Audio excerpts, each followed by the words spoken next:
যেখানে পৌঁছেছি দক্ষিণ চব্বিশ পরগনার প্রত্যন্ত এলাকা সুন্দরবন, কিন্তু এখানে সব থেকে গুরুত্বপূর্ণ হচ্ছে বাদাবন। পৃথিবীর যদি আমরা যে ক্ষেত্রে দেখি সেখানে কিন্তু এই বাদাবন সুন্দরবনের গর্ব সুন্দরী গাছ।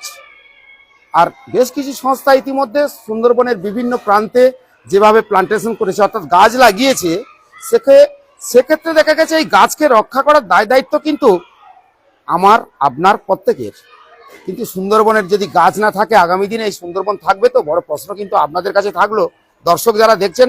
তবে আজকের কিন্তু এই বিশেষ অনুষ্ঠানে আমরা পৌঁছালাম দক্ষিণ চব্বিশ পরগনার কাকদ্বীপের লর্ড নম্বর 8, যেখানে বাগেরচক অবৈতনিক প্রাথমিক বিদ্যালয়ের এখানে বহু ছাত্রছাত্রী থেকে শিক্ষকরা তারা কিন্তু উপস্থিত রয়েছেন। তার সঙ্গে রয়েছেন যারা, এটাই কিন্তু পরিচয় করে দেওয়ার দায়িত্ব আমাদের যেমন রয়েছে, এবং ওনাদের সঙ্গে তো কথা হবে। তার আগে একটু সম্বর্ধনাটা হয়ে যাক, তারপরে তো নিশ্চয়ই পরিচয় সবার সঙ্গে করিয়ে দেওয়া হবে। চলুন সম্বর্ধনা আপনারা করুন, দেখুন, দেখতে থাকুন। এই শিক্ষক যাদের দেখছেন এই স্কুলের আজকে যারা এসছেন, বিশেষ করে আপনারা ইনাদের কথা তো অবশ্যই ইনাদের মুখ দিয়ে শোনানো মনে হয় ভালো হতো, তো আমি ইনাদের সঙ্গে পরিচয় তো করিয়ে দেবো। কারণ ইনারা কিন্তু এই সদিচ্ছা আর এই যে সুন্দরবনের প্রত্যন্ত এলাকাগুলোকে ঠিকঠাক করে বাঁচিয়ে রাখার জন্য যে গাছ লাগানোর পরিকল্পনা নিয়েছে, আমার মনে হয় সেই গাছটা সেখানে লাগালে আগামী দিনে হয়তো এই সুন্দরবনের অনেকটাই, যেখানে অক্সিজেনের মাত্রা অর্থাৎ দিনে দিনে যেহেতু পলিউশনের মাত্রা বাড়ছে আর পরিবেশের ভারসাম্য নিয়ে কিন্তু একাধিক প্রশ্ন উঠেছে, যে পরিবেশের ভারসাম্য রক্ষা করতে গেলে কিন্তু বেশি বেশি করে গাছ লাগাতে হবে। আর বিশেষ করে সুন্দরবন তো অবশ্যই একাধিকবার সাইক্লোন থেকে একাধিক বন্যা, একাধিক ঝড়, এখানকার মানুষ তাদের তিক্ত অভিজ্ঞতা সব মিলিয়ে সুন্দরবনের মানুষ যেভাবে বেঁচে রয়েছে, এটা সত্যি আপনাকে ভাবাবে, আমাকে ভাবাবে, প্রত্যেককে ভাবাবে। তবে হ্যাঁ, আজকে যারা উদ্যোগ নিয়েছে, যে সমস্ত শিক্ষকরা রয়েছে, গাছ কি দেওয়া হবে, সব মিলিয়ে আজকে তাদের সঙ্গে একটু কথা হবে। তবে তাদের কর্মকর্তা যারা এসছেন, একটু প্রথমে একটু আপনার সঙ্গে পরিচয়।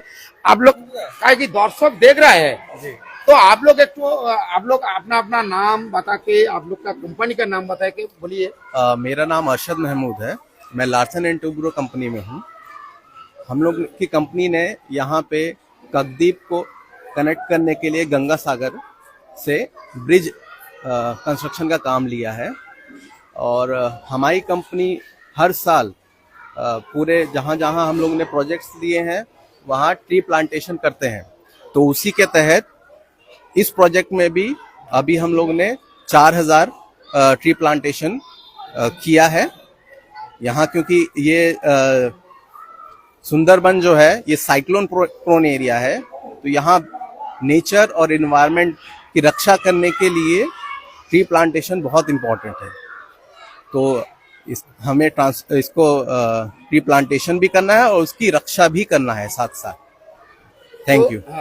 তো আমি এলএনটি কে যিনি দায়িত্বে আছেন, তিনারা শুধু পোলের কাজটা করেন, সেতুর কাজ যে করেন বা অন্যান্য সামাজিক কাজ করেন এমনটাই নয়, তার পাশাপাশি পরিবেশের যে ব্যালেন্স, পরিবেশের যে ভারসাম্য, যেটাকে বজায় রাখতে গেলে যেভাবে আপনাদের শুধু গাছপালা লাগালে হবে না, গাছ লাগালে এমনটাই হবে না, তাকে রক্ষা করার দায়িত্ব কিন্তু আপনার, আমার এবং প্রত্যেকেরই। তো সেক্ষেত্রে আমি শিক্ষক যিনি আজকের যে স্কুলের দেওয়া হচ্ছে, উনি বাংলা বোঝে আর বাংলার শিক্ষক। তো সব থেকে বড় প্রশ্ন, যদি আপনি আপনার পরিচয়টা দর্শকদেরকে বলেন। আচ্ছা, আমার পরিচয়টা বলছি। আমি শ্রী নিহার রঞ্জন মহাপাত্র, কাকদ্বীপ দক্ষিণ চক্রের বাঘেরচক প্রাথমিক বিদ্যালয়ের প্রধান শিক্ষক। তার সাথে সাথে আমাদের এখানে 315 জন ছাত্রছাত্রী এই মুহূর্তে, আমার 9 জন স্টাফ রয়েছেন। এবং বিশেষ করে সত্যিকারের কথা বলতে কি, সুন্দরবন তো দূরের কথা, সারা পশ্চিমবঙ্গে বিশেষ করে যে বৃক্ষরোপণ প্রকল্প বলতে গেলে আমাদের উদাও হয়ে গেছে বলতে গেলে হয়।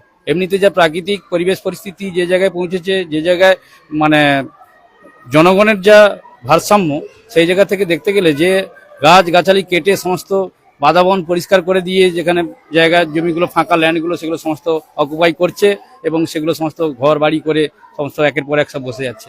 এই কারণের জন্য প্রাকৃতিক দুর্যোগ প্রতি বছরান্তেও আমাদের সেই প্রাকৃতিক দুর্যোগ পোহাতে হচ্ছে।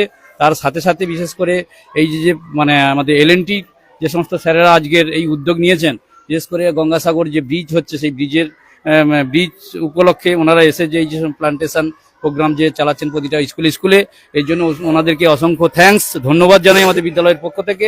ওনারা এই মহতি কাজ বা এই মহতি অনুষ্ঠানে এইরকমভাবে আরও কিছু কিছু স্কুলে বা আরও কিছু কিছু জায়গাতে করুক, এনাদের এই সমস্ত মানে প্রচার চতুর্দিকে ছড়িয়ে যাক, এটাই কামনা করি। ভগবান ওনাদের সুস্থ শরীর, সুস্থ সবল শরীর এইভাবে থাকুক, ওনারা ভগবানের কাছে দীর্ঘায়ু কামনা করি। আপনার স্কুলে তো হবে? হ্যাঁ, আমার স্কুলে তো হচ্ছে অবশ্যই। আজকের আপনার স্কুলে কত ছাত্রছাত্রীকে গাছ দেওয়া হবে? আজকের আমাদের স্কুলে 300 ছাত্রছাত্রীকে গাছ দেওয়া হবে। হ্যাঁ, তো এই যে কি গাছগুলো দেওয়া হবে? সমস্ত ফলকর গাছ, কারণ ওনারা কয়েকদিন আগে উদ্যোগ নিয়েছিলেন। আমাদের সেলিম ভাই আছে এখানে, সেলিম ভাইও মোটামুটি উপস্থিত আছেন। ওনারা স্যারেরা কয়েকদিন এসেছিলেন, এসে বলে গেছিলেন যে 27 তারিখে একটা প্রোগ্রামটা হওয়ার কথা ছিল, কিন্তু কোনো কারণবশত ওই দিনকার ইউক্যালিপটাস, ঝাউ গাছ, ওইগুলো সমস্ত গাছারি গাছ থাকার জন্য ওনারা সেটাকে দেননি। যেহেতু ছোট ছোট বাচ্চারা, সেই কারণের জন্য ওনারা ফলকর গাছ আজকের দেবেন বলে আজকেরই দিনটা সিলেক্ট করেছেন। আর আজকেরই আমাদের বিদ্যালয় পর থেকে আজকের 2রা ফেব্রুয়ারি আজকেরই আমাদের বিদ্যালয়ে ওনারা এসে আজকের সেই গাছগুলো বাচ্চাদের। একটা প্রশ্ন, যেখানে ফলকর গাছ, ফল আপনি আর বাড়িতে লাগাবেন, ফল খাবেন, এটা ঠিক, কিন্তু নদীর সংলগ্ন অর্থাৎ যেখানে উপকূলীয়বর্তী এলাকা রয়েছে, যে সমস্ত জায়গায় ম্যানগ্রোভ জাতীয় অর্থাৎ সুন্দরী, বানি, কেওড়া, গোরান, এই সমস্ত প্রজাতির গাছ যদি না লাগানো হয়, মাটির যেহেতু নদী বাঁধ, সেগুলো যদি ভেঙে জল ঢুকে যায়, ফলকর গাছে কি ফল খেতে পারবেন? না, ফলকর গাছে ফল খাওয়া যাবে কি করে? যদি নদী বাউন্ডারিটাকে আমরা যদি না ঠিকঠাক সুরক্ষিত রাখতে পারি, যদি না ওই বিশেষ করে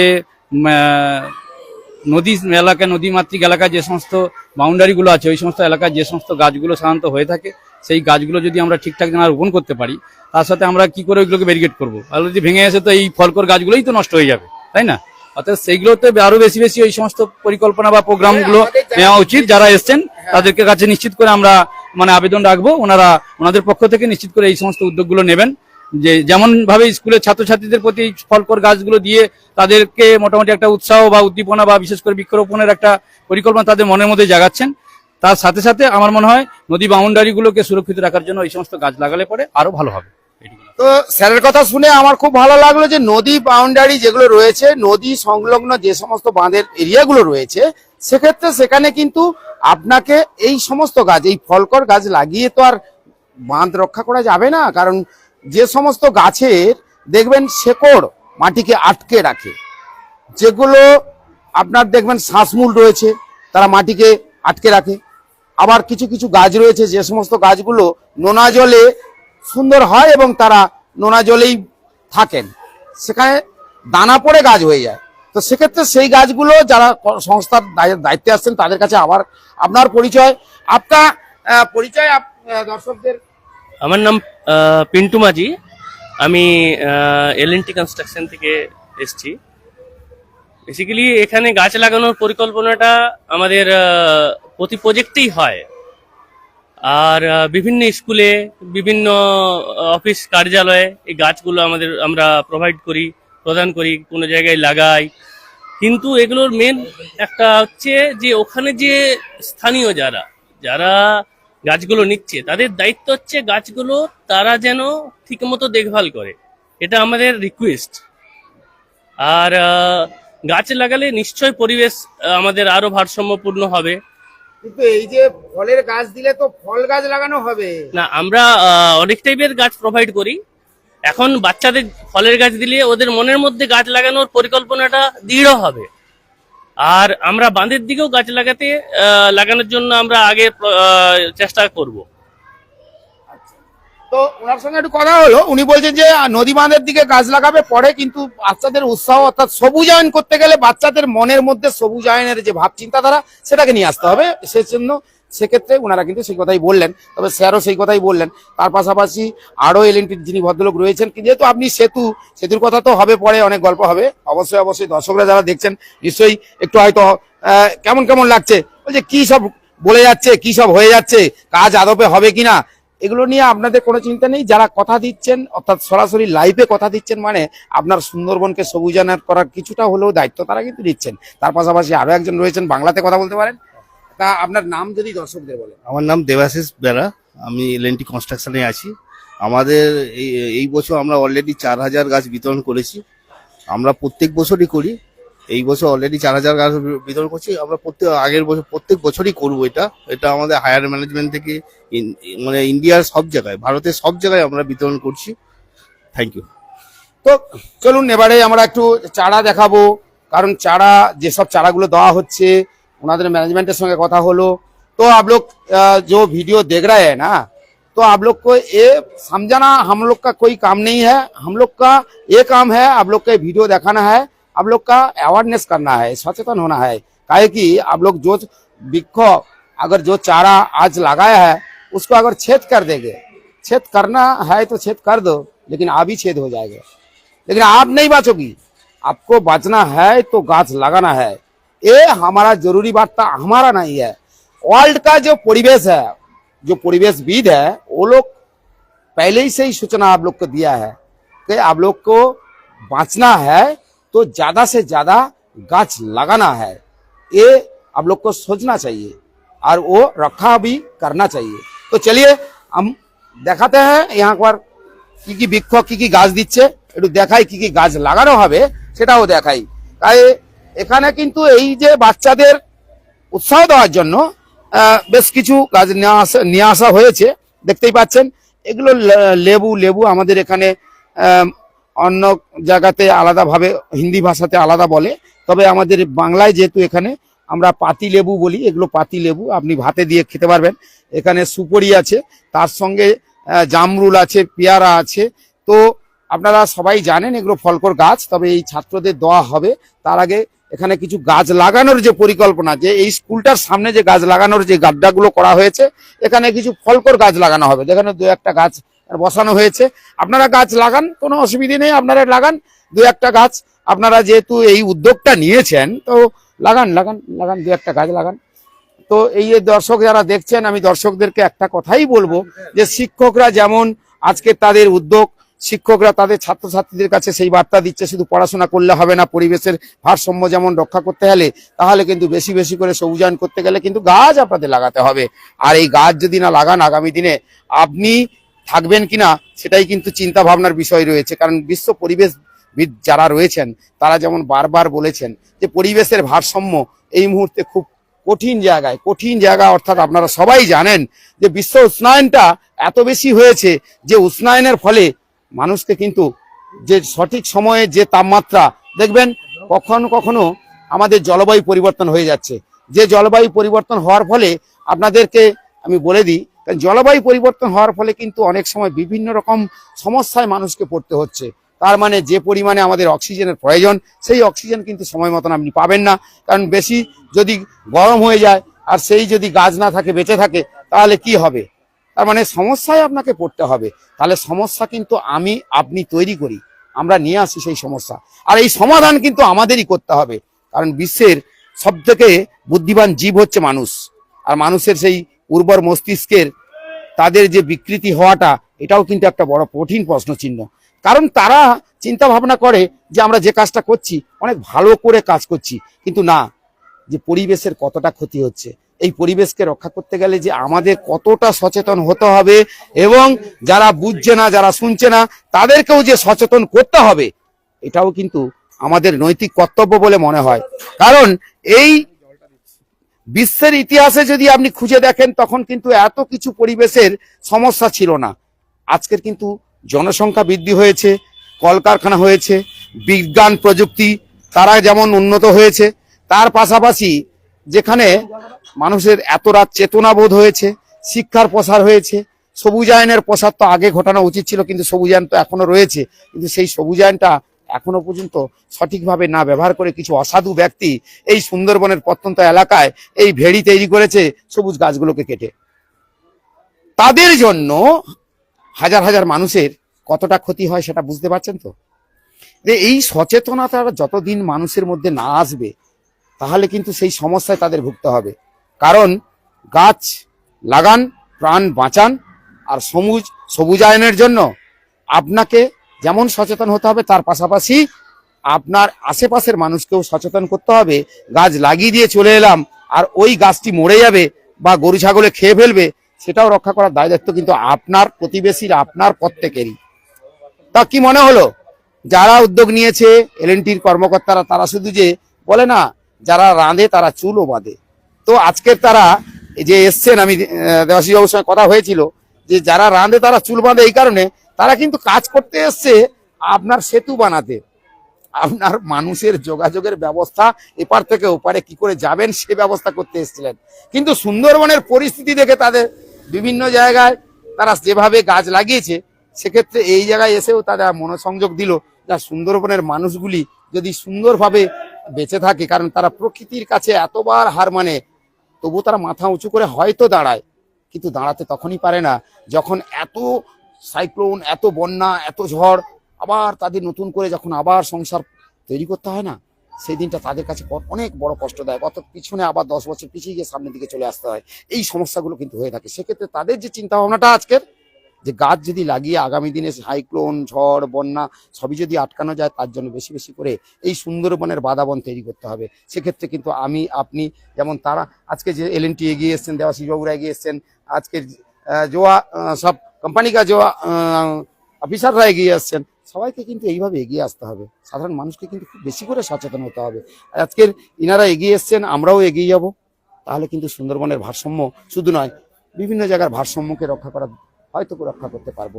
এটাই আজকের। আর পরবর্তী ভিডিওর জন্য নিশ্চয়ই অপেক্ষা করবেন। আমরা যখনই খবর করে থাকি, আপনাদের আশেপাশের খবরগুলো যেমন করি, তেমন আপনার এলাকার এই খবর করার উদ্দেশ্য একটাই, যেখানে গাছ বাচ্চাদের দেওয়া হবে একটু দেখাবো। আমাদের উদ্দেশ্য একটাই, যে আপনি আপনার পরিবেশকে সঠিকভাবে মূল্যায়ন করবেন এবং সেখানে আপনি পরিবেশকে ঠিকঠাক রাখবেন। এটা তো বোঝা গেল। দর্শক যারা দেখছেন, আমি বুঝতে পেরেছি। আপনাদের যদি কিছু কমেন্ট করার থাকে অবশ্যই আমাকে কমেন্ট করে জানাবেন। আমি কিন্তু প্রশ্ন শোনার পরে চেষ্টা করব আপনাদের উত্তর দেওয়ার জন্য, কারণ আমি সরাসরি যখন আপনাদের লাইভে চলে আসি না, আমি চেষ্টা করে থাকি কিছু কিছু সময়, আমি তো थोड़ा थोड़ा हिंदी बोली, আবার কিছু কিছু সময় বাংলা বলি, तो थोड़ा थोड़ा हिंदी आप लोग तो समझता है ना, तो हिंदी में जो बोलता है, तो आज चलो अभी बात देखो, छात्र लोग को अभी ये देगा जो चारा বৃক্ষ, এই গাছ अभी देवे, যে এলএনটি কা যারা দায়িত্বে আছেন ওনারা হাতে তুলে দেবেন বাচ্চা বাচ্চা ছেলেদেরকে। তাদের গাছ পাওয়ার পরে তাদের উৎসাহ কেমন, তাদের সঙ্গে একটু কথা বলা। গাছ পেয়েছো তো, এদিকে তাকাও। হ্যাঁ, এ গাছ নিয়ে কি করবে? লাগাবো। আর কি বলবে? না, গাছ বাঁচাবে, বলো। গাছ বাঁচলে কি বাঁচবে? প্রাণ বাঁচবে। তাহলে একটি গাছ এক টুকরা, একটি প্রাণ। একটি প্রাণ। কোন ক্লাসে পড়ো? 3 3। কি নাম তোমার? রোজানা। রোজানা। আচ্ছা চলো, রোজানা হয়ে গেছে। এবারে কি গাছ নিলে বলো তো? লেবু গাছ। লেবু গাছ নিয়ে কোথায় লাগাবে? বাড়িতে। বাড়িতে লাগাবে। তো লেবু গাছটা লেবু তো হবে, কিন্তু একে যত্ন করবে কে? আমরা। তোমরা করবে? হ্যাঁ। তাহলে যত্ন করলে লেবু হবে, গাছ লাগালে প্রাণ বাঁচবে। সত্যি? সত্যি। তাহলে গাছ লাগাতে হবে, হ্যাঁ। বেশি বেশি করে বার্তা দিতে হবে, তো সবাইকে বলতে হবে তো। হ্যাঁ। কি নাম তোমার? আফসানা। আফসানা। এখানে বাড়ি তো সব? হ্যাঁ। আচ্ছা, তো চলো, এরা প্রত্যেকেই গাছ নিচ্ছে, গাছ নিয়ে এদের সঙ্গে কথা হচ্ছে। তো একটি গাছ কি অনেক প্রাণ। অনেক প্রাণ, একটি গাছ অনেক প্রাণ। আর গাছ বাঁচানোর দায়িত্ব কাদের? আমাদের। আমরা যারা আজকে ছোটরা, আজকে কাদেরকে শেখাবো, কাদেরকে শেখাবো বলো? ছোটদের। ছোটদের যেমন শেখাবো, বড়দেরকেও শিখতে হবে। এই গাছ কিন্তু আমরা বাড়িতে নিয়ে গিয়ে লাগাচ্ছি, একটি গাছ একটি প্রাণ। আমরা যেমন লাগাচ্ছি, বড়রা যেন একটু সচেতন হবে। তো বলে দাও বড়দেরকে, বড়দেরকে বলে দাও। বড়রা গাছ লাগাবে, সবাই গাছ লাগাতে হবে বেশি বেশি করে, হ্যাঁ। যত্ন নিতে হবে, রক্ষা করতে হবে। কি নাম? লাবণ্য মাইতি। চলো, লাবণ্য খুব দামি কথা, একটা গাছ বাঁচলে অনেকগুলো প্রাণ বাঁচবে। লাবণ্য খুব দামি কথা বলেছে, এদের গাছ দেওয়া হচ্ছে। এবার স্যারেরা গাছ দিচ্ছেন, তো বুঝতেই পারছেন যে এই স্কুলে ছাত্রছাত্রীদের মধ্যে এখনো পর্যন্ত সেই একটা জায়গায় এসছে এবং স্যারেরা সেইভাবে তুলে ধরেছে যে এখানে এসে যদি একটা চারা নিয়ে যাই, সেই চারা বাড়িতে লাগিয়ে আগামী দিনে একটা গাছ লাগালে একটা প্রাণ বাঁচবে। এটাই তাদের যে মানসিকতা, চিন্তা ভাবনা, স্যারেরা যে প্রশিক্ষণটা দিয়েছে। তো এক্ষেত্রে স্যার একটা কথা বলেছেন, আমি সেটা ওনার কথাতে অনুযায়ী বলি, আগামী দিনে যেহেতু ম্যানগ্রোভের বেশ কিছু চারা যদি রিভার সাইড অর্থাৎ নদী সাইডে লাগানো যায়, নিশ্চয়ই আগামী দিনে হয়তো দেখা যাবে এইরকম অনুষ্ঠান আমরা দেখাতে পারবো, আপনারাও দেখবেন। আর ইনাদের যে আজকের এই যে দেওয়ার জন্য আমরা অসংখ্য অসংখ্য তো ধন্যবাদ। আমাদের বিশেষ করে গ্রামীণ কৃষি শিল্প সমাচার সব সময় জন্য আপনাদের পাশে আপনাদের সাথে থাকে। আর আপনাদের ঠিক এই একটা অনুষ্ঠান এই যে দেখাতে পারছি, এই স্যারেদের সঙ্গে রয়েছেন আর লাইভটা দেখছেন আপনারা, এই লাইভে আপনাদের কেমন লাগছে? বাগেরচক অবৈতনিক প্রাথমিক বিদ্যালয়ের সামনে আজকে যাদেরকে পেয়েছি, যে সমস্ত ছাত্রছাত্রীরা তারা আজকের এই চারা পাচ্ছে এবং তারা যে কথা দিয়েছে চারা নিয়ে গিয়ে বাড়িতে লাগাবে, এবং তারা এই একটা চারা লাগানোর পর তাদের যে একেবারে মানসিকতা এসেছে একটা চারা লাগানো মানে তাদের যে অনেকগুলো প্রাণ বাঁচবে, এই চিন্তা ভাবনা শিক্ষকদের তো অসংখ্য ধন্যবাদ দেওয়া উচিত যে এই শিক্ষাটা, বর্তমান সামাজিক শিক্ষাটা যেটা প্রয়োজনীয়তা রয়েছে যেটা শিক্ষকরা দিয়েছেন, সত্যি কৃতজ্ঞ। কারণ শিক্ষকরা যদি আগামী প্রজন্মকে ঠিক এইভাবে প্রশিক্ষণ বা শিক্ষা দিয়ে থাকেন, হয়তো আগামী দিনে নিশ্চয়ই এই সুন্দরবন, যে সুন্দরবনের সবুজায়ন আর সুন্দরী গাছ আমরা আগামী দিনে দেখতে পাবো। আর যে সমস্ত কর্মকর্তারা আজকে এলেন এলএনটির, তারাও যেভাবে বলেছে, নিশ্চয়ই সুন্দরবনের সুন্দরবনটাই যে গান রয়েছে সেটা পৃথিবীর কাছে যেমন খ্যাতি আর যশ, সেক্ষেত্রে হয়তো আগামী দিনে ঠিক এই রকমই নাম আমরা পেয়ে যাব। সেই জন্যই আমরা এই রকমই ভিডিও আপনাদের কাছে দর্শকদেরকে বলবো। ভিডিওটি কেমন লাগলো নিশ্চয়ই লাইক কমেন্ট শেয়ার করে অবশ্যই জানাবেন। সবাইকে বলবো যে আপনারা আমাদের ভিডিও দেখার পরে আমাদেরকে জানিও যে আগামী দিনে ঠিক এমনই একটি ভিডিও আনতে চলেছি, যে ভিডিওটা নিশ্চয়ই আপনাদের ভালো লাগবে। সবাই ভালো থাকবেন, সুস্থ থাকবেন। এই পর্যন্ত।